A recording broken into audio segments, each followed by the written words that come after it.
Pemerintah Kota Makassar mulai memberlakukan pembayaran parkir non-tunai. Pengguna jasa parkir kini bisa membayar parkir dengan menggunakan QRIS.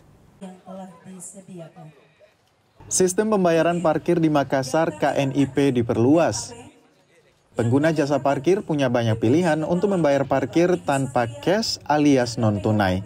Salah satunya dengan pembayaran dengan QRIS. Sistem ini mulai diluncurkan pada 19 November 2025 lalu di Kecamatan Ujung Pandang, Makassar.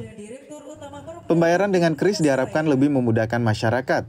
Selain itu, pembayaran non-tunai diharapkan lebih mengoptimalkan pemasukan PD parkir. Ya, ini ada proses transformasi dari manual ke digital dalam rangka proses digitalisasi penggunaan parkir di Kota Makassar. Yang paling pertama tentu akan memudahkan masyarakat untuk membayar parkir. Yang kedua, kita berharap dari hasil penerimaan parkir ini besar-besar benar-benar bisa terukur supaya ini bisa memberikan dampak terhadap perusahaan.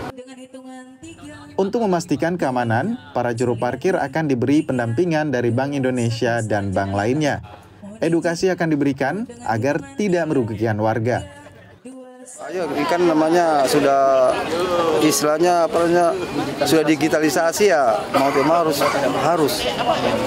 Itu tidak bisa dicek di kita langsung, Pak? Saya belum paham masalah itu. Digitalisasi, berarti masih disosialisasikan? Iya. Ini makanya HP-nya ini mungkin langsung diajarin juga. Kebijakan pembayaran parkir dengan QRIS akan terus disosialisasikan agar tak ada konflik antara pengguna parkir dan juru parkir. Rama Pratama, Kompas TV Makassar, Sulawesi Selatan.